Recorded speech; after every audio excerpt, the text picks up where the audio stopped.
ada seorang ibu Seorang ibu. yang suaminya itu harusnya memberikan nafkah ke keluarganya. Oke. Cuman karena suaminya ketangkep, akhirnya si ibu jualan narkoba, sabu.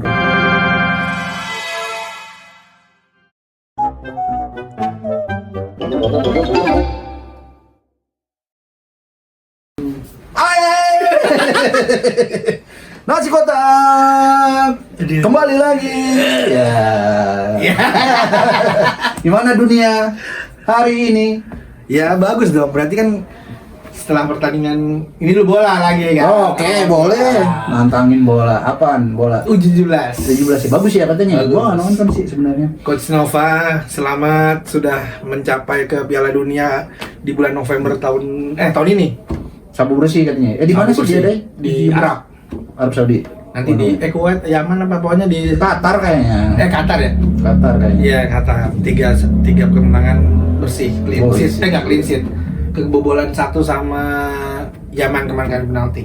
Oh, pemainnya yang di Spora ada berapa dia? Satu ya. Gua nggak ngikutin sih Matt sebenarnya. Baker. Dan itu terbukti ya Towel ya, lu asik. Karena nggak tantang berantem loh kawan itu. Kita buat ini dong, sedikit biar viral. Towel, mulut lu ya Towel. Galak dikit. Kan dia suka ini ya kadang-kadang. Gua kadang-kadang terpancing juga. Tapi itu menariknya ya sebenarnya ya. Karena kita juga mulai aktif ya untuk buat konten-konten gitu ya. Pada akhirnya gue kan juga memperhatikan konten-konten orang.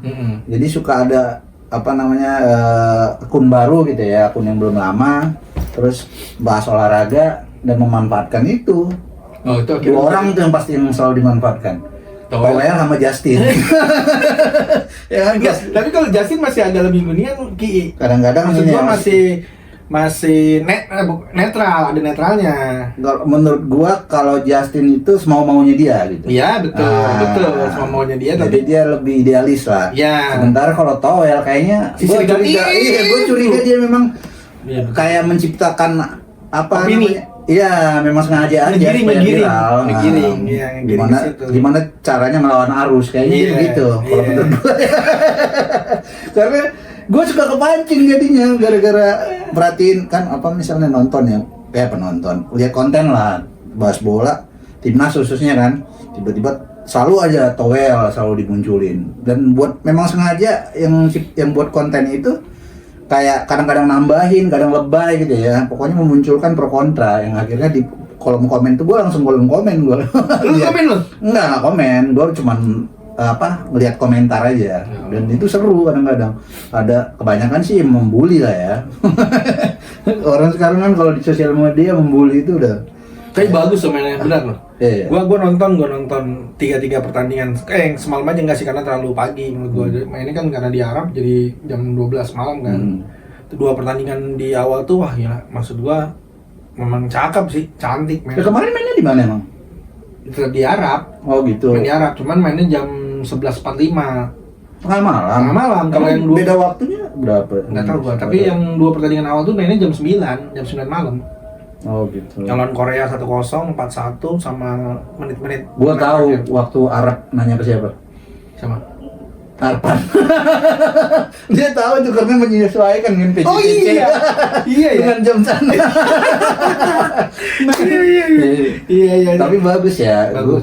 Gue berharap banyak sih. Akhirnya gue jadi tertarik untuk mengikuti nantinya gitu. Gue nggak tahu kenapa. Ya gue ngerasa masih muda lah gitu tadinya. Enggak, maksud Gua gua karena lolos gue jadi ini juga. pembinaannya itu berlangsung dengan smooth menurut gua. Pembinaan jangka panjang sepak bola Indonesia dimulai dari generasi muda menurut gua ini berjalan. Itu terbukti ya, Towel ya. Gua enggak. Biar aja gua sih katanya sih. Ya intinya maksud gua ini sempat kita bicarain kemarin di mana kita mendukung Pak Ketum gitu ya dalam hal ini bahwa ini kita bahas ini pernah di mana ya? Kalau nggak salah di yang sebelumnya di dua podcast sebelumnya. Maksud gua tapi di podcast itu kita yang suara doang. Podcast dulu kayaknya kita ngebahas soal ada perwakilan PSSI yang perempuan itu sempat Ratu Tisa. Ya, Ratu Tisa namanya. Ratu Tisa. Ya sempat mengatakan atau berstatement lah ya bahwa sekarang PSSI itu Oh iya betul. ada yang instannya yaitu diaspora gitu ya, memanfaatkan pemain-pemain berdarah Indonesia yang sudah levelnya tinggi gitu ya. Memanfaatkan rekrut itu, bukan rekrut ya, maksudnya memanfaatkan mereka untuk menjadi pemain tim nasional gitu ya. Sembari pemain mudanya juga dibina gitu. Dan ini terbukti ya hasilnya ya akhirnya ya. Bagus. Benar. Karena si Ratu Tisa juga bukan orang sembarangan juga loh di dunia sepak bola. Dia mungkin salah satu-satunya sampai saat ini pernah menjadi wakil ketua PSSI, sekjen sekarang kan. Sebelumnya sekjen PSSI gitu. Tapi Keren. bagus Ratu loh. Tisa. Iya. Ratu Tisa. Ratu Tisa. Masalah. Gue lupa namanya, cuman gue Cakep tuh. suka statementnya kemarin. Cakep Oh iya itu. juga ya, akhirnya masuk. Karena gue kan kadang-kadang suka terpengaruh juga ya dengan Cuma terpancing lo kan. Gue gampang Lu kan nggak komen terpancing ya. komen. Enggak, gue nggak pernah komen, gue menghindari gue. Cuman Tapi kalau tangan kita- lu udah gatel kan? Iya, kalau gatel iya. Cuman udah nggak usah, nggak penting banget. Karena menurut gue ya merusak inilah ya. Merusak momen. Iya, Kayak gitu. karena gua jadi kalau udah sekali komen kayaknya gue nanti terbiasa untuk komen-komen begitu. Sementara itu kan mengganggu pikiran gue juga buat apa gitu ya. Hal-hal yang kayak gitu gue kerjakan gitu. Tapi Jadi, bagus. Oke, selamat ya Selamat sekali ya. lagi buat Coach timnas Nova U15 dan Arianto. Coach Nova. Keren. Semoga bisa berbicara banyak ya nanti Iya, di Piala Dunia. event utamanya. Ini Oke. ini melalui jalur kualifikasi loh. Ya. Karena kan dia Bukan dia kan tuan rumah ya. dia kan 2 kali berturut-turut masuk Piala Dunia kan. Karena kan sebelumnya gantiin Peru.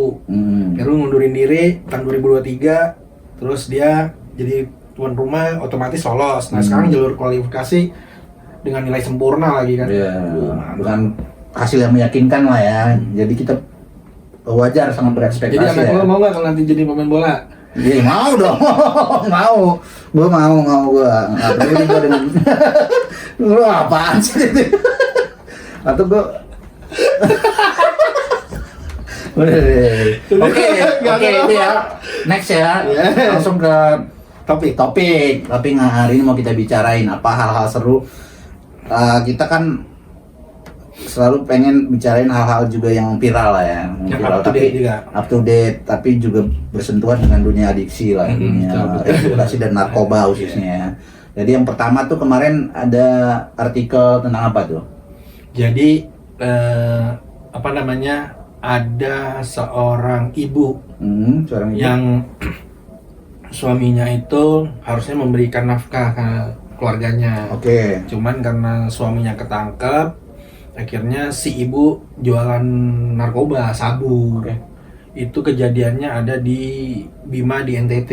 Oke. Jadi setiap paket itu ibu yang menjualkan sabunya itu mendapatkan 20.000 sampai 50.000 Oke. satu paketnya gitu. Jadi gua nggak tahu loh kenapa. Bahkan si ibu itu kalau nggak salah gue baca dia masih menyusui itu ya. Oh ya? Iya, Nah, itu gua menyusui. nggak. Nah, suaminya itu masalah narkoba atau bandar atau pengguna, kan masalah narkoba suaminya Iya, ketangkap. masalah narkoba. Lu- Nggak dibilangin masalah pengguna atau Belum cari tahu ya. Ininya sih, Tapi bandarnya. inti yang pengen kenapa itu jadi menarik adalah Buat gua, seorang ibu sampai harus melakukan hal itu gitu ya. kerentanan. Kerentanan dalam Maksud gua jadi gini, sesuatu hal yang kayak gini kan jadi rentan gitu. Menjadi instan untuk segala pekerjaan yang menurut mereka mudah ya. untuk mendapatkan uang secara cepat, Ya. ya kan? Ya. Jadi ya apalagi kerjaan yang menurut gua untuk mendapatkan uang secara mudah dan cepat, Nggak Terus- perlu skill banyak. nggak punya skill banyak dengan perputaran uangnya cepat, ya mungkin salah satunya menurut dia ininya narkoba gitu, Ya. sabu. Ya benar. Jadi maksud gua nanti lebih ke inilah, kerentanan terhadap seseorang bahwa memang faktor ekonomi itu mempengaruhi bahwa narkoba itu menjadi salah satu atau pilihan mereka untuk mencari nafkah gitu. Sebagai penjual atau pengedar ya, walaupun Iya. ngecer gitu ya. Iya kan? Nah, ini juga menarik karena ini berdasarkan pengalaman gue juga gitu ya. Pada akhirnya ya umumnya gitulah ya orang-orang pengguna nafsa atau pengguna narkoba ya jenis apapun, biasanya rata-rata tuh yang udah rutin menggunakan kepikiran gue ngebede walaupun kecil-kecilan supaya nutupin pemakaian gua gitu ya. Rata-rata pada umumnya kebanyakan lah ya, pasti ada kepikiran gitu tuh. Kalau gua nyetok misalnya banyak, terus sebagian gue ecer, sebagian gue pakai, ketutup nih pemakaian gua, bahkan bisa dapat cuan misalnya, karena kan untungnya cukup lumayan besar tuh.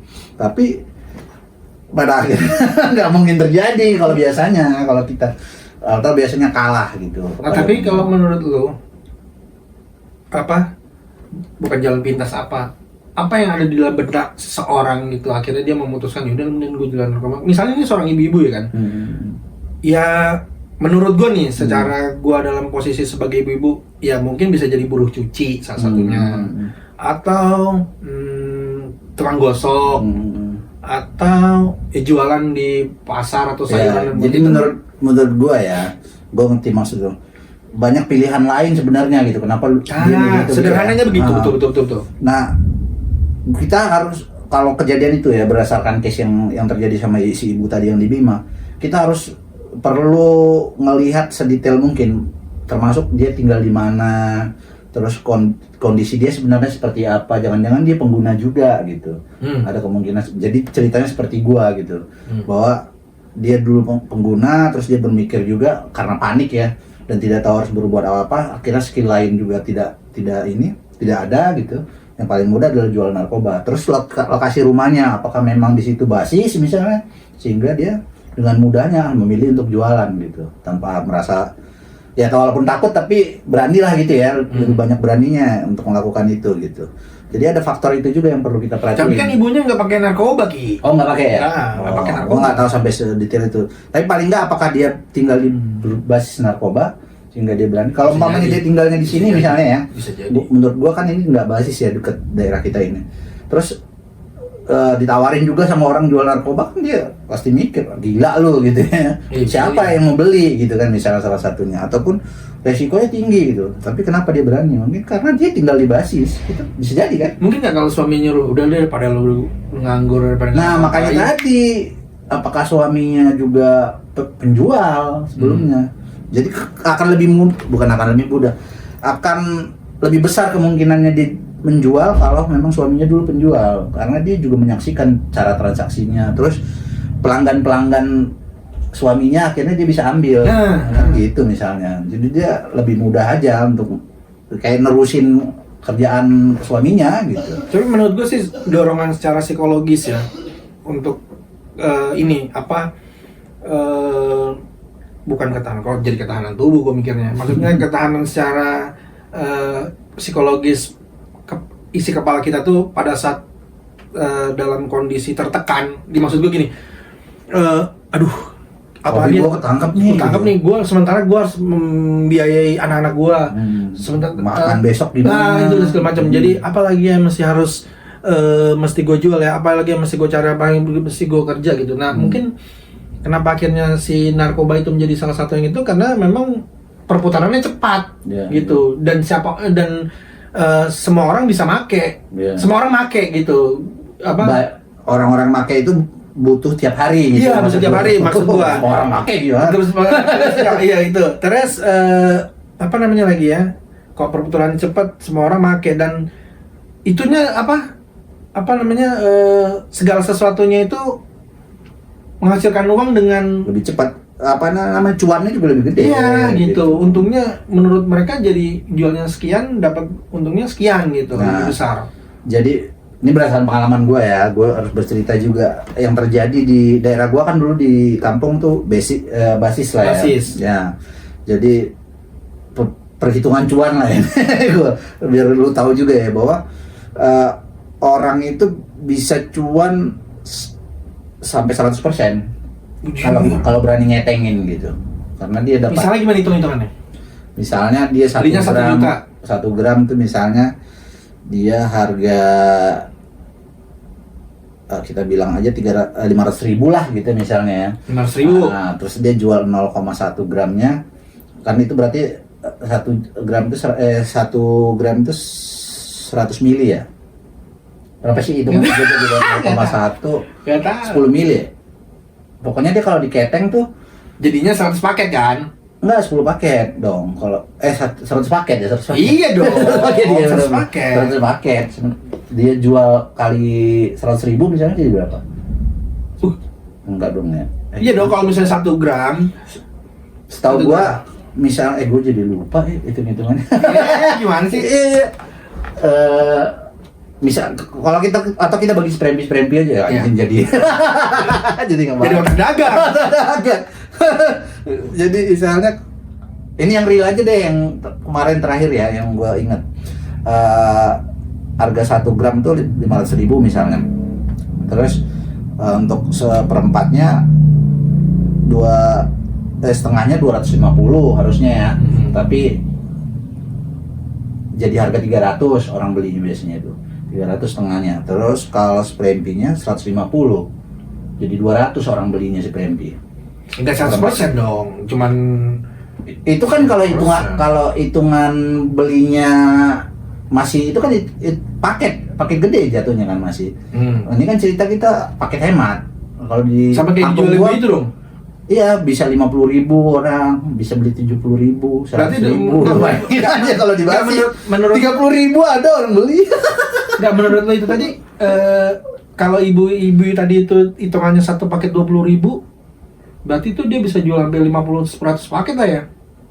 Bisa. Dan menurut gue, makanya gue, gimana ya bilangnya ya, bahwa akhirnya cara paling menguntungkan untuk kalau mau benar-benar untung, karena gede sebenarnya, setahu gue cuannya itu gede, selisihnya yang diambil tuh gede gitu. Jadi kalau lu nggak make jualan, biasanya lu cepat ada hasilnya. Bukan cepat kaya tapi cepat banyak dapat hasilnya. Iya, cepat banyak hasil sebelum lu ketangkep gitu. Sebelum lu ketangkep. Kalau udah ketangkep lu lebih hancur lagi. Nah, ini juga case menarik ini yang mau gue sampein tadi, sorry, jadi gue lupa gara-gara ngebahas itu.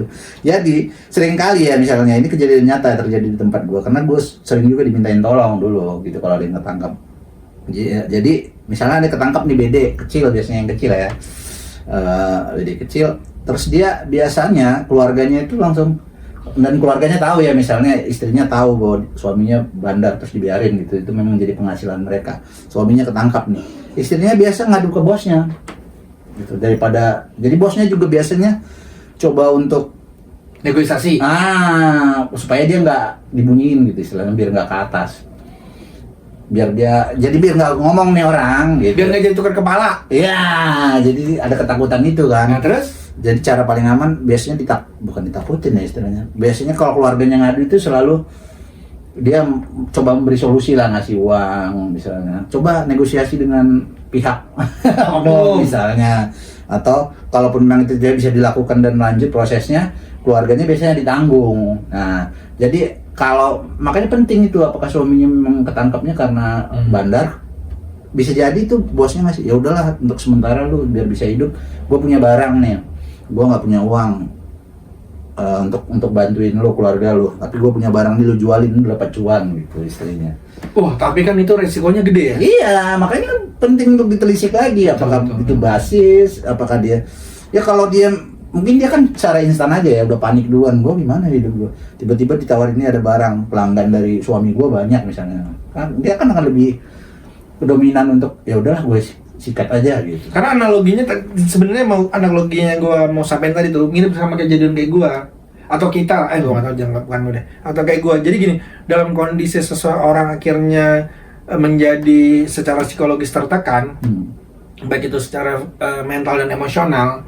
Jadi pekerjaan apapun, kalau ini kan kondisi gue ya, jadi kondisi apapun tuh akan gue lakuin untuk mendapatkan uang di kemudian hari dan bisa menafkahi keluarga gue kan.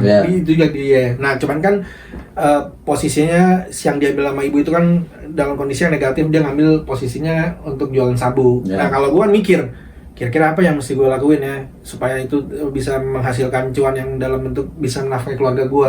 Yang tadi itu misalnya gue daftar ke online atau gue melakukan ini, atau mungkin daftar online maksudnya driver online atau apa online, atau sekarang ini menjalankan ini untuk proses jangka panjang misalnya. Ya, sesuatu yang tidak, nah itu maksud gue tuh yang legal lah. Iya, maksud gue itu tadi yang gue tekerin, harus ada gimana ya, harus ada sesuatu hal tuh yang di kepala kita tuh dalam bentuk yang positif gitu. Jadi Iya. kalau misal dalam ditekan secara psikologis, ayo cepetan, ayo buru-buru, kita mesti minus gini, apa yang mesti kita lakuin? Ya, dengan gampangnya lo sentil, udah itu jual aja tuh sabu, paling cepet itu muterannya, paling sehari. Sekarang gini misalnya nih ya. Jadi misalnya lu dalam kondisi itu kan, misalnya ya, kesulitan ekonomi. Terus gua tawarin, nih lu muter sabu. Lu belum bisa, nggak tahu mau jual ke siapa gitu ya. Tidak berpengalaman. Terus lu recovery juga kan. Apakah lu akan ambil? Kan tentunya lu pasti Recovery, gua recovery. Iyalah, posisi lu sekarang lah misalnya. Oh, ya misalnya enggak. gua bandar nih. Enggak. Udah lu daripada pusing-pusing nih jual sabu nih, kan enggak juga kan.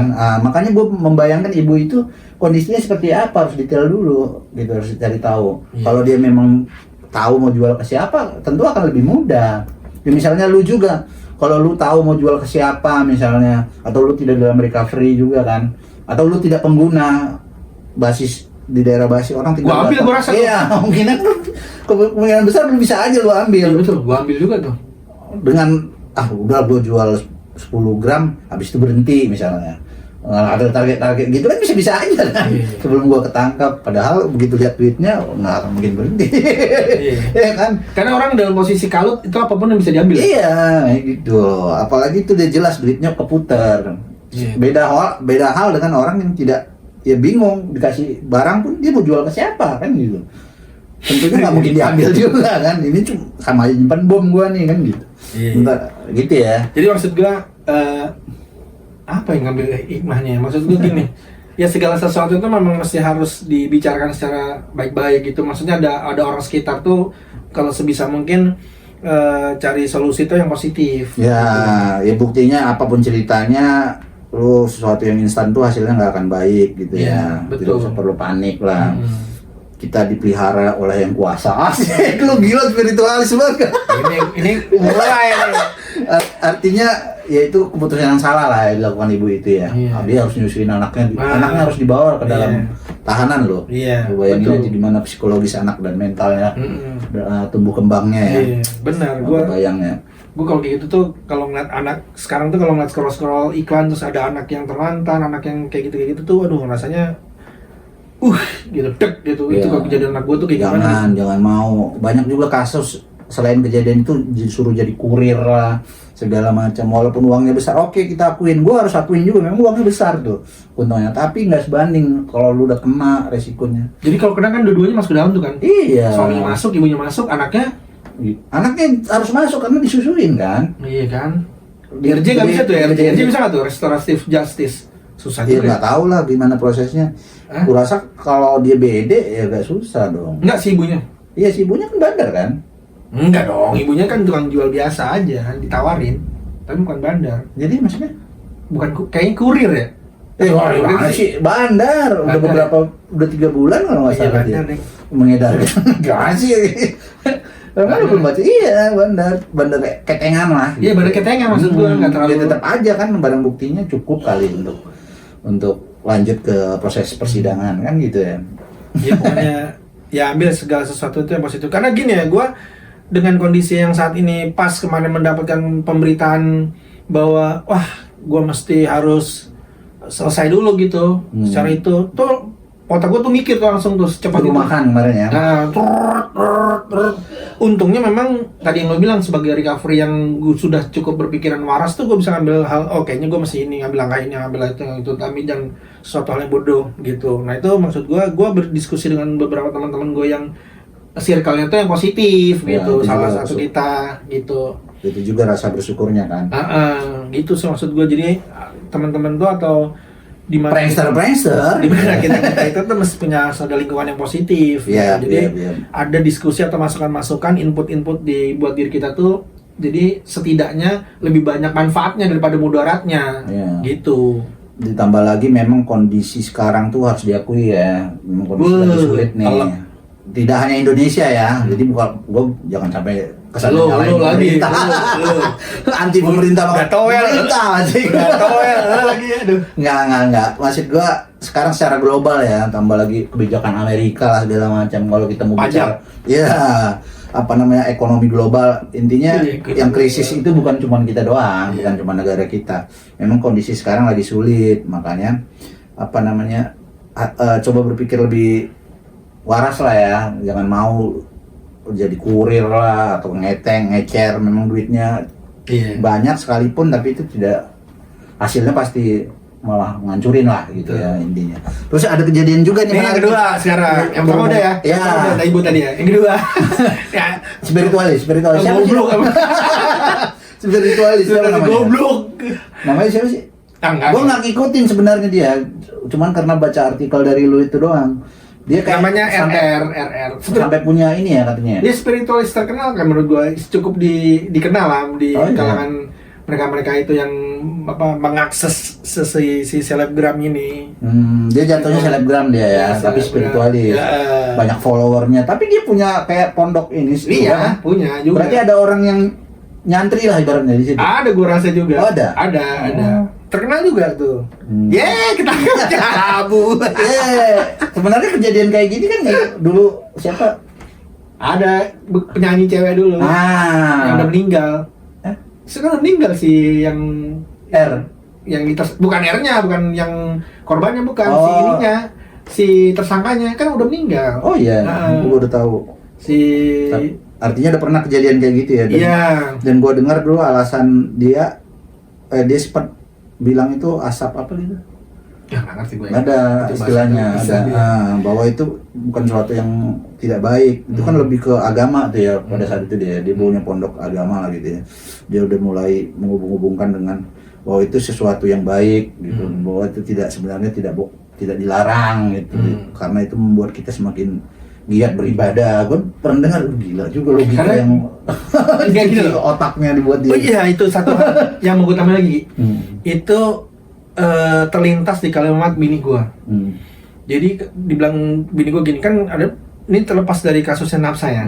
Jadi kan ada beberapa kasus-kasus masalah, sorry nih maaf nih sebelumnya, dalam tanda kutip kasus pencabulan di dalam ruang lingkup agama tuh, Ya. yang terkenal kan terakhir ini, yang kemarin tuh di Tangerang ada segala macam. Jadi tuh kenapa orang sangat begitu mudahnya percaya dan yakin kalau misalnya segala sesuatu tuh dibungkus dengan agama. Ya, biar. Ya kan, terutama buat di daerah orang-orang yang di sebelah sana tuh, Ya, gitu. Jadi ya apa namanya? Gimana ya Ki? Karena gini menurut gue ya, kalau udah dibungkus dengan agama tuh biasanya penekanannya adalah keimanan. Logika itu kayak ditekan sama iman gitu. Jadi lu percaya aja ini agama lo gitu. Jadi logika lu seakan-akan Melintir. Iya, kalau lu pakai pikiran lu, dosa lu, lebih takut nerakanya akhirnya. Kebanyakan begitu, jadi setahu gua ya. Dan akhirnya akhirnya ya beresiko seperti itu, gampang dipelintir. Apalagi orangnya, sosoknya dibuat sangat meyakinkan sekali, pinter ngomong gitu ya, pinter meyakinkan orang, sehingga apalagi sosok dermawan lah segala macam ya kan, putih bersih. apalagi itu sangat mudah kan buat orang bla bla bla percaya gitu. Maksudnya tokennya itu, token seseorang tokoh yang ditampilkan itu kan jadi seolah-olah ini bagus nih, pasti ini orang bener nih dan segala macam. Nggak taunya. Nah ini maksudnya nyambung lagi ke masalah Napsa, bukan masalah ininya gitu, masalah tokohnya, cuman bungkusannya gitu. Pada saat orang ternyata pakai si selebgram itu pakai sabu, orang kan jadi kan nggak nyangka. Apalagi di sosial media itu kan konten ya, artinya lu bisa pilih yang terbaik gitu ya. Namanya konten ya, yang buruk-buruk lu nggak usah tampilin gitu. Namanya sosial media, makanya lebih waspada ya prankster dalam memilih, mengidolakan orang lah itu jatuhnya ya, paling sederhananya ya. Walaupun spiritualis ataupun idol lain lah gitu ya, artinya lu harus selektif gitu dalam. Kita udah lain sini aja. Prankster. Enggak, tapi itu lagi maksudnya. Iya maksudnya Napsa itu akhirnya dibungkus. Jadi orang-orang kan dengan gua nggak habis pikir, misalnya gini, gua ini sebagai spiritualis terkenal misalnya, ya kan, ada orang datang berobat, nih nggak tahu ternyata sabunya udah disiapin, nih pakai nih Pak atau Bu, obat nih, mantap nih obat. ini obat bakal bisa nyembuhin, nggak bakal bla bla bla bla. Ya orang kan jadi percaya aja kan. Iya. Gak bayangin kalau itu ketagihan. Apalagi tidak dapat informasi yang jelas bahwa bentuk sabu itu seperti apa. Iya, cara pakainya gitu ya. Orang-orang awam gitu ya. Iya kan, apalagi bapak-bapak yang udah tua misalnya ada penyakitan, kan dia kan bungkusannya dia kan sebagai spiritualis kan, wih. Apalagi pada saat menggunakan pertama itu memang efeknya bahaya, garang kan. Ini juga penting sih sebenarnya bahwa pemahaman edukasi tentang sabu ini penting banget karena menurut gue beda dengan banyak cat lainnya jahatnya sabu menurut gue ya. Gejala fisiknya justru di awal-awal itu positif sabu ini. Tanda kutip apa benar nih? Benar, ya kan? Maksudnya dia kan menstimulasi kan, bukan kayak minum kopi. Di awal-awal tuh kita memang kelihatan bermanfaat positif, padahal itu sesuatu ya akhirnya akan pada waktunya akan ambruk. Iya, itu tuh kayak badan lu dipaksain sesuatu yang memang tidak harusnya seperti itu kan gitu ya. Otak lu dipicu kerjanya lebih gitu dari yang seharusnya. Gitu. Makanya orang nyabu itu tidak biasanya nggak tidur, nggak mau makan, aktif gitu. Tidak seharusnya manusia seperti itu, bro. Manusia kan ada jam makannya, jam istirahatnya seperti itu. Sesuatu dipacu yang berlebih dan akhirnya error kebanyakan kan gitu ya.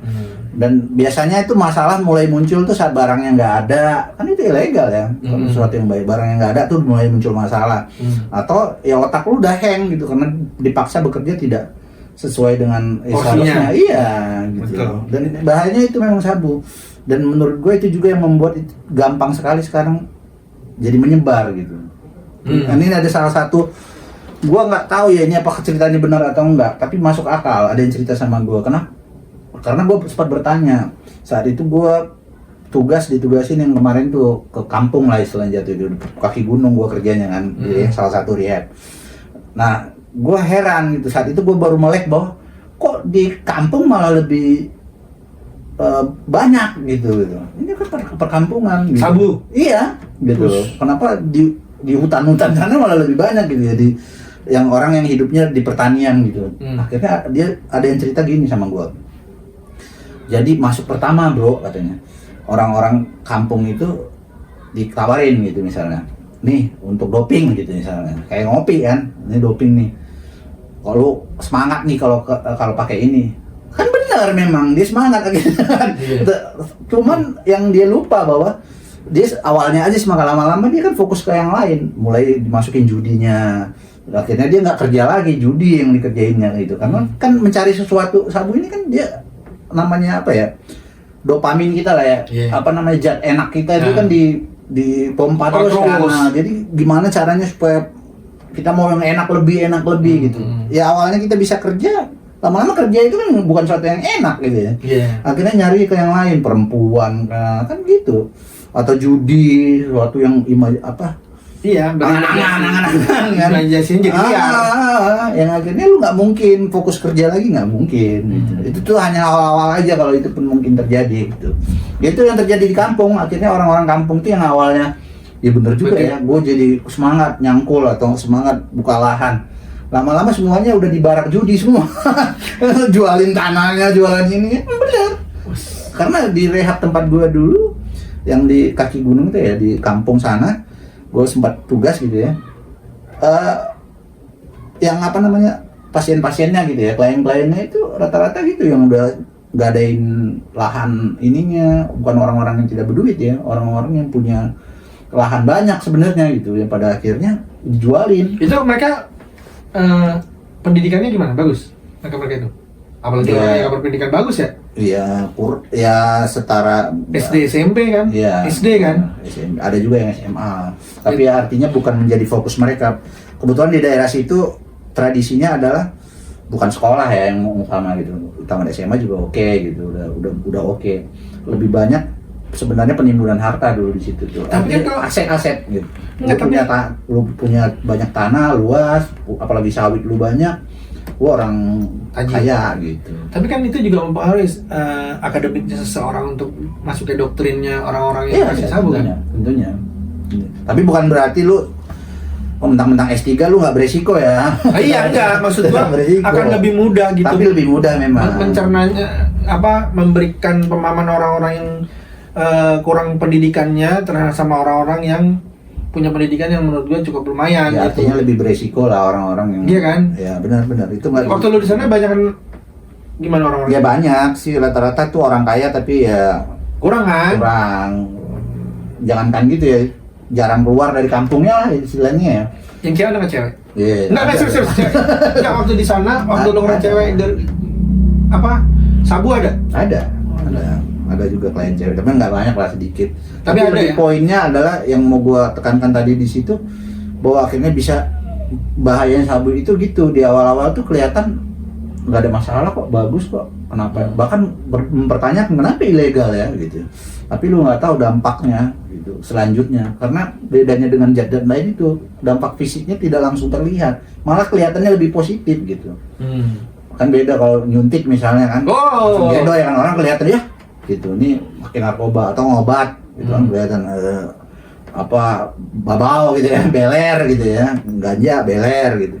Oh sabu kan enggak. Iya. Bener nggak? Iya. Lu malah lebih keren lo, Iya. pengen mandi, pengen steady gitu. Iya. Tapi itu awal doang gitu. Akhirnya lu tidak normal bro gitu, picu apa namanya, otak lu untuk bekerja tidak pada porsinya.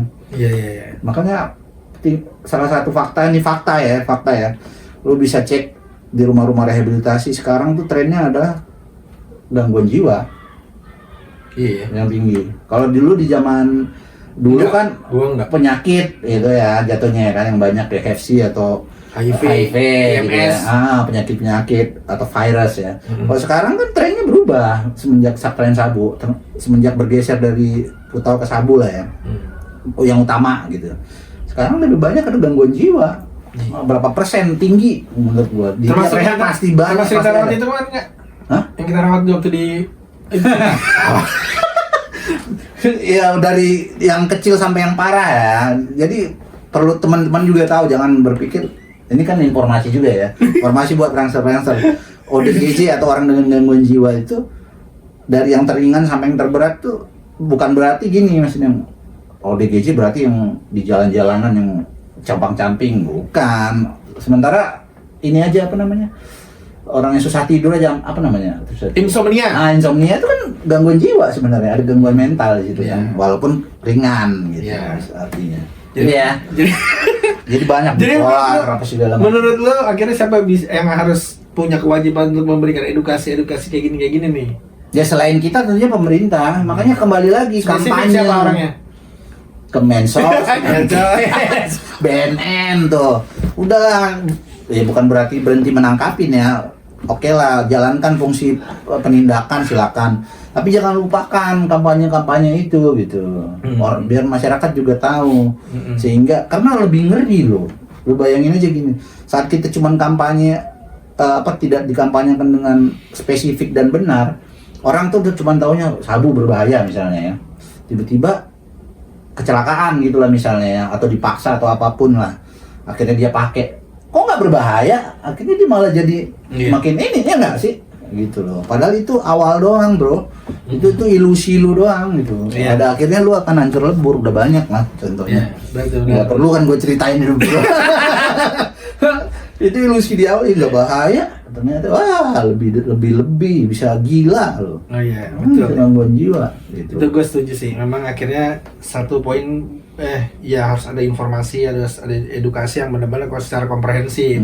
Jadi memang secara keseluruhan tuh mereka masyarakat yang memang belum tahu tuh mesti harus bisa terpapar informasi secara baik gitu ya. Iya. Tidak sedikit juga bahkan pelaku apa namanya? Apalah istilahnya? Pelaku industri. bukan apa istilahnya ya? Praktisi lah ya, praktisi rehabilitasi. Ada juga loh yang bantuin pasien make. Iya, masih make dalam arti gini, merasa khususnya yang pemain-pemain lama ya, gue masih menemukan yang merasa sabu ini nggak masalah kok, ganja ini nggak masalah. Sih? Ada.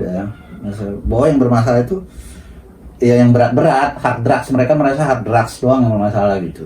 Akhirnya masih membenarkan, pernah gue ya ada lah, nggak banyak gitu. Artinya Larang gue diceritain aja sama temen gue, ternyata di dalam rehabilitasi sekarang juga masih ada yang beberapa yang menghalalkan menggunakan alkohol kok. Nah, itu maksudnya hal-hal Gue juga kayak aneh gitu. juga. Pentingnya kembali lagi kemarin ya, bahwa apa namanya, edukasi tentang bagaimana sebenarnya apa bahaya zat dan penanganan dari apa profesional konselor itu ya, itu jadi penting gitu. Kalau gue sih sesimpel ini ya, maksud gue jangan, enggak, ini prinsip gue nih, maksud gue jangan, nggak usah didebatin lagi untuk prinsip gue. Jadi By the way, kita nggak buat limit waktu ya? tadi gue ingetin, jangan. Oke. Ya, mau penting satu lagi. Maksud gue gini, gue prinsip ya, gue idealis. Jangan ngomongin masalah. Ya ini kan tadi ngomongin masalah ini kan hard drugs, ini bukan hard drugs. Ini kan ini legal, ini bukan masalah ilegal. Ya lo kalau misalnya ngomongin masalah udah di dalam satu tempat steril yang aman, itu mau memberikan informasi, edukasi dan merawat teman-teman yang di dalam rehabilitasi, ya lo kasih diri lo secara profesional dan berkualitas gitu. Juga jangan dalam kondisi lo mabok. Jadi maksud gue gini, ada kemarin waktu gue beberapa tahun belakang tuh diajak debat gini, ya lu ya nggak apa-apa kan kita mabok pada saat kita ngasih ini kan di depan mereka kita dalam kondisi nggak mabok lah. Bukan gitu maksud gue ya, lu kan punya integritas ya, lu kan punya kualitas gitu, jadi lu ngasih tau orang lu jangan ngerokok ya, tapi sebentar lu jangan ngerokok tapi lu sambil ngerokok gitu, gimana sih ininya gua, gitu. Benar-benar tuh. Gue yang penting kerja, gue nggak mabok gitu ya. Tapi gue bener gitu. Tapi produktif. Iya. Ada lagi yang lebih ekstrim dulu gue pernah dengar. Sahabat gue juga. Apa? Bahwa gue make bukan lagi happy doang katanya. Gue bisa kendalikan lah gitu intinya. Ya, Gue kan? pakai buat party doang. Kalau kerja mah apa aktivitas harian enggak, gue gak kecandu. Ya, gue bilang. Ya, maksud gue ini prinsip kita ya. Gue lagi berprinsip. happy doang gue make minum mabok ya sama aja. Iya, maksud gue ini prinsip itu. Gue idealis untuk hal-hal kayak gitu. Gue akan memberikan konseling ke orang, memberikan masukan input terhadap dunia adiksi. Ya dalam kondisi gue nggak mabok gitu. Emang bener-bener lo bisa buktiin dan apa namanya itu terlihat dari apa yang gue lakuin gitu. Nah kalau misalnya lo ngomongin orang begini-begini, nggak taunya lo sendiri dalam kondisi mabuk dan giting di dalam, bahkan ada yang di dalam lagi masih menggunakan alkohol, kan gila dalam hati gue. Nah itu tolonglah dibenerin. Oke, terus kejadian itu juga nih ada satu hal yang menarik juga yang menurut gue perlu kita obrolin adalah kejadian spiritualis itu ya. Gue setelah gue baca, jadi kalau nggak salah memang benar dari info yang gue baca, si spiritualis ini atau orang itu R ya ini sebenarnya RR ya, ditangkap informasinya dari kurir yang nganter ketangkap duluan katanya. Iya. Nah, kurir ketangkap duluan, yang habis nganter sama dia kalau nggak salah ya. Kurirnya ketangkap terus akhirnya dikembangin ke dia. Nah, yang jadi menarik ini ya, menurut gua yang perlu kita bincangkan juga ini kepada pihak apa lah ya, kepolisian lah. Lu ngembangin kok ke bawah gitu, kenapa nggak ke atas?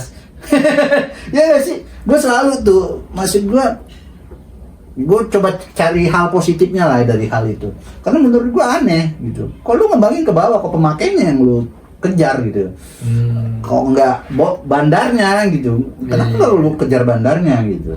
Iya. Nggak, dia kan kurir nih ketangkap, yang lu kejar kok malah si RR-nya. Iya, yang barang nggak diantar kemana, barang dapat dari mana, lu harusnya kejar gitu ya, bapak-bapak. Tapi gue coba cari hal positifnya atau coba berpikiran positif soal hal itu ya. Artinya gini, karena si RR-nya adalah public figure gitu ya, punya banyak follower, penting juga nih orang memang ditangkap lah. Artinya biar followernya juga sadar gitu bahwa ini orang bermasalah gitu. Jangan sampai dia jadi mempengaruhi orang jadi make gitu. Betul. Nah, itu tuh hal positif yang mungkin terjadi. Yang negatifnya? Yang negatifnya itu benar-benar gue sering banget kejadian, gue rasa yang supaya gini ya, penegak hukum kita kan sekarang juga lagi jadi sorotan. Nah, udah banyak kalau udah ngomongin di sosial media itu, udah ngomongin penegak hukum khususnya polisi lah ya, sorry ya, pasti selalu negatif semua komennya. Bayar lah, inilah itulah, ya kan? Ya enggak. Jadi maksud gua ya prestasi kan penting gitu ya, bukan berarti tidak ada prestasi ya, sorry. Tapi maksud gue hal-hal kayak gini tuh maunya dikurangin lah gitu. Atau kalau lu memang ngejar ke bawah, ke atasnya juga kejar dong gitu. Jadi dua-dua tuh. Ini RR ketangkep. Supply sama demand. Jadi benar kelihatan effortnya. Iya. Jangan-jangan lu jebak ya. Barangnya dari lu ya. Nggak. Ya artinya gitu ya. Menurut lu gimana tuh soal itu? Kan Betul, soal kejadian ini gitu. maksud gua mau ngomong ini salah satu bentuk evaluasi yang positif maksud gua. Ya, Jadi himbauan dari kita ya. Iya positif, jadi jangan dianggap sesuatu hal yang akhirnya menyerang gitu, ofensif ke hal-hal kayak gini. Benar sih, maksud gua kenapa mesti harus yang ke bawah terus yang diimbat ya kan? Karena apa memang apakah mungkin situasinya gini, kalau positifnya buat gua lagi, ya mungkin dalam situasi saat ini ada beberapa minggu atau beberapa minggu ke depan atau beberapa tahun kemarin kami juga sedang mengembangkan, mungkin ada beberapa bandar-bandar besar yang akan kami pantau, kan kami Artinya dalam tahap pengembangan. iya pendidikan. mungkin 1 tahun atau sebulan 2 bulan lagi akan kami pahami. Mudah-mudahan begitu sih. Amin. Cuman ya maksud gue bisa transparansi, jadi nggak seolah-olah masyarakat atau kita praktisi atau profesional adiksi juga melihat bahwa ini nggak kayak tebang pilih gitu. Iya. Mau jeratnya ke bawah, mulai yang kerucul-kerucul. Gue pernah kasihan lu Ki. Jadi waktu itu gue pernah ini anak jadi kurir tapi keterbelakangan mental, kegap gitu, nggak ada yang nolong. Jadi memang si anak ini dititipin sabu, kalau nggak salah gue lupa, sabu dititipin, ini lu antar ke sini, tapi si anak ini keterbelakangan mental, masih muda, masih kecil. Tapi dia paham itu? Enggak, Oh enggak. nggak paham, Dia nggak cuma paham sama suruh sekali. nganter aja. Ya akhirnya ketangkap, jatuhnya kurir, akhirnya diproses gitu. Tapi anak itu nggak tahu sama sekali lu, anak itu Nggak paham digigil. dan nggak ngerti ya sebenarnya. Nah, dan tapi punya kok bisa keterbelakangan. tapi dia Disuruh ngerti, untuk nganter itu ngerti ya? ngerti. Dia hanya satu perintah itu yang paham ya? Bahwa ini apa itu ada. dia nggak mau tahu nggak? Iya, gitu, dan nggak tahu itu kena juga loh. Tapi kan maksud gua kan itu bisa di RJ kan. Nanti maksudnya gua di podcast kapan kita undang lah ya praktisi hukum yang Ya, benar-benar lebih ngerti. paham ya soal itu ya. Gitu. Gue juga menarik sih itu gimana ya soal ya Ya kan? permasalahan hukum ini ya. Ya pokoknya Karena- itulah. Ya kembali lagi ke ini ya, menurut gua bukan berarti kita apa gua Anti, takut gini anti. ya tetap penindakan kalau memang orang-orang yang pantas ditindak gitu, kita mendukung juga kok bandar-bandar itu disikat semua habis gitu ya. Tapi jangan yang malah pengguna-pengguna gitu akhirnya. Jadi apa ya, ada gua gimana ya ngomongnya. Tapi enggak, maksudnya akhirnya terbentuk yang umum lah ya, khususnya gua opini di kalangan masyarakat khususnya yang memang di daerah pecandu, di daerah narkoba lah gitu ya. Karena gua pernah berada di situ kan, bahwa ini semua direkayasa oleh oknum gitu. Oknum yang nyediain, sebenarnya ini logikanya ya. Gua mudah-mudahan salah lah ya. Dan gue sempat terpengaruh akan itu. Iya juga, bener nih gitu. Jadi oknum, karena hal yang paling aman itu kan dia tidak bersentuhan dengan zatnya ya. Iya. Jadi oknum ini ngasih ke bandar besar gitu ya, bandar barang, justru barang tangkepan nih. Lolah nih. Nih olah nih, jadi duit nih store sama gue.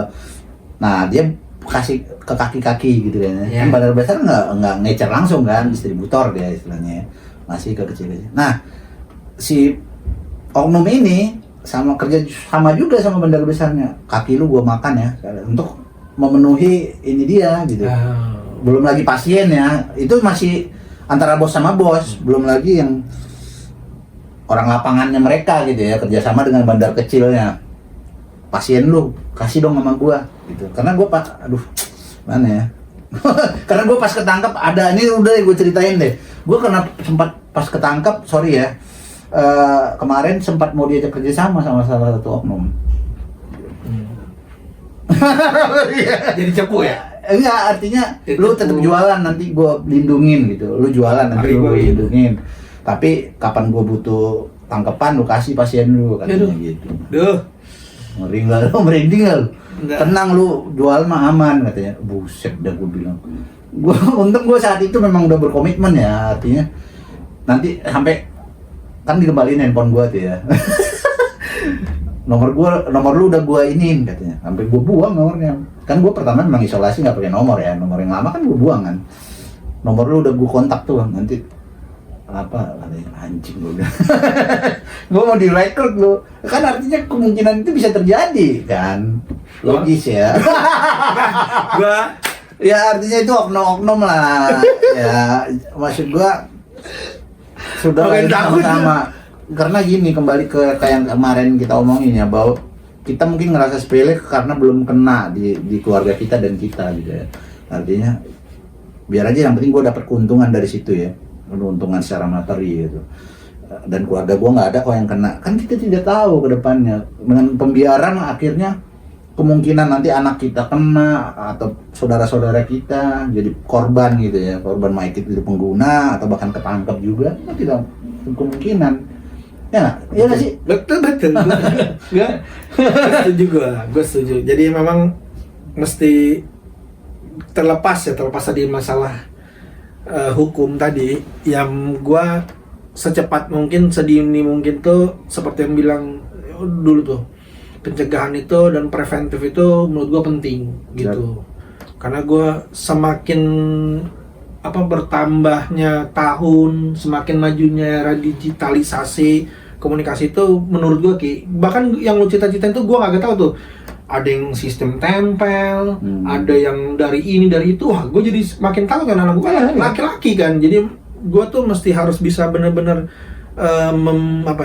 ngasih tahu Memagarin gitu. Iya betul tuh, memagarin anak gue emang bener-bener sesuai dengan pengalaman gue, apa yang gue punya gitu sampai saat ini. Karena gue takut banget benernya. Dan beruntungnya adalah dia punya orang tua yang aware dengan itu, aware lah, aware hal itu gitu. Mau kalaupun tidak paham tapi aware kan, dia bisa cari informasi atau anaknya dikasih edukasi tentang itu ke orang lain gitu ya. Gitu. Yang menjadi masalah adalah orang-orang tidak aware, dan lebih masalah lagi adalah orang yang mengambil keuntungan dari momen itu dan merasa dan tidak aware gitu. Ini misalnya ada ini contoh di basis nih ya. Menurut gua yang basis itu maksudnya di tempat pakai ini real pengalaman pribadi gua ya. Jadi di basis nih atau di tempat prankster yang bukan dunia adiksi, mungkin perlu tahu juga ya, basis itu lokasi tempat penjualan lah gitu ya. Banyak atau rawan dengan penjualan narkoba atau zona merahnya. Nah, jadi akhirnya kenapa akhirnya pesat gitu? Karena warga di situ support. Iya, salah satunya warung-warung merasa banyak pasien datang beli rokok, beli ini di warung mereka. Jadi mereka mendukung, merasa tidak bermasalah. Yang penting anak gua nggak kena. Ya kita nggak tahu bro, gitu ya. Ya nggak, maksud gua hal kayak gitu tuh, informasi itu harus tepat gitu, bahwa lu jangan melakukan pembiaran karena lu mendapat keuntungan gitu. Walaupun lu yang penting gua nggak dapat keuntungannya dari uang narkoba, gua jualan sama untuk pengguna-penggunanya aja atau orang-orang yang datang ke situ gitu. Lu bayangin nggak Ki, waktu gua kerja di Boncos 2010, itu di dalam satu lingkungan Boncos namanya itu, di Kota Bambu Utara, Kota Bambu Selatan, itu belakangnya Boncos, tempat sampah. Itu satu lingkungan itu nggak heran kalau nemuin jarum suntik di pot rumah mereka. Iya. Udah jadi pembiaran kan? Iya. Di depan anak kecil itu udah ya jadi mainan, tempat jarum suntik. Bahkan nih gang kecil sempit begitu tuh, ada gua tuh masih key person gua tuh. Jadi dia lagi kondisi Saka ini ibu-ibu dan kondisi Saka udah nggak bisa jalan karena kakinya tuh udah gua rasa udah korengan tuh. Ngesotnya anak kecil tuh cuma ngeliatin, biasa aja. Jadi kayak orang udah hal yang biasa gitu ya, Pak. Iya. Itu karena ketidakpedulian dari orang tuanya dulu gitu, membiarkan gitu. Tidak ngasih ketegasan bahwa itu tidak baik, tidak boleh laporkan gitu misalnya. Nggak usah peduli lah dibilang cepu ini segala macam. Yang penting lu jangan munafik gitu ya, ngambil keuntungan karena lu nggak suka lu laporin gitu ya. Karena niatan lu memang baik gitu ya untuk suatu hal. Tapi bagusnya pendekatannya kita tuh ke key personnya RW atau RT, Pak RW itu kita kasih, kita nih dari LSM peduli terhadap HIV dan peduli terhadap nafsa, kami ingin memberikan informasi edukasi sistem ini dan ini bla bla. Untungnya mereka antusias tuh, jadi setiap seminggu atau sebulan. Oh, ini pengalaman lu kemarin dulu. Iya, dulu. Jadi mereka tuh jadi dibikin kayak kemarin lu itu kayak educator di dalam sebuah lingkungan. Jadi mereka tuh nyebarin informasi bahwa ada bahayanya begini, bahayanya nafsa begini begitu. Itu kan perlu digalakkan lagi ya. Nah, tugas siapa lagi? Ya, pokoknya pemerintah lah ya. Dana desa begitu banyak ya. Ih, dana desa. Tolong dong. Desa. Tolong menyentuh. Lagi. Gitu. Libatkan kita. Mungkin proposalnya yang sedikit-sedikit. Dan terakhir nih. Terakhir. Jadi apa ya tadi yang mau sampai? Ya kan, lu sih Jadi hukum ya, dihukum. Ya artinya ya itu imbauan lah ya, bahwa semua kita harus peduli lah dengan apa namanya ini ya, fenomena ini gitu. Ngeri loh. Gunung es. Iya, fenomena gunung es ya. Bahwa yang kelihatan di permukaan tuh masih kecil. Bawahnya Ngeri loh kalau karena gue udah pernah ngerasain hidup di hotspot gitu loh. Hidup di tempat basis narkoba gitu. Lu bayangin aja, parkir aja ada itu basis narkoba loh.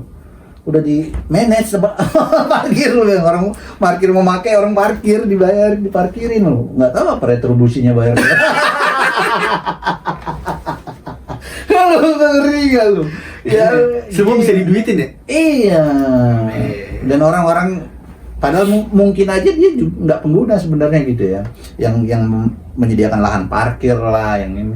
Cuman dia mengambil keuntungan dari itu dan ngerasa yang penting gua enggak gitu. Kan itu yang bahaya ya.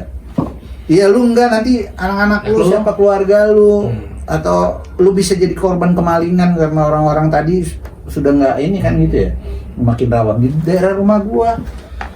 Nyokap gua kemarin nggak ada di situ aja, adanya hilang, pompa mesin rumah gua hilang. Pompa mesin rumah? Iya, nyokap gua pas lagi sini kan kosong rumah ya.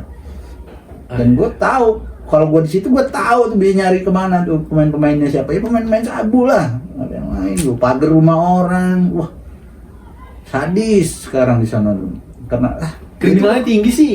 Iya, akhirnya gitu loh, karena kriminal tinggi.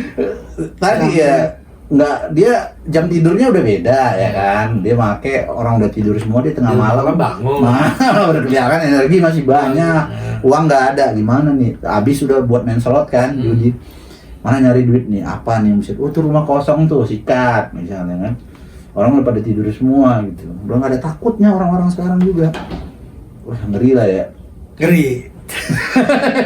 Terakhir. Apaan? Iya, ini kejadian miris menurut tuh. Apaan tuh? TK ditinggalin begitu lama. Oh iya, ya itu tuh berhubungan juga tadi tuh dengan jangan lagi tuh. Ini kan tempat pendidikan ya. Ya walaupun memang ini balik lagi ke oknum, cuman nggak ketahuan kan. Cuman ini kan TK loh. Ya. Apa? Orang udah sampai nggak ada otak gitu ya. Iya, jadi ditempatin. Emang sih ditinggalin lebaran, ditinggalin selama beberapa lama gitu. Jadi bahkan ada ditemuin kondom. Iya. Kondom, ada botol miras, botol sabu, bong gitu. Jadi lu, kalau pakai carilah tempat yang aman gitu. Jangan kalau make paling nggak ada otak anjing.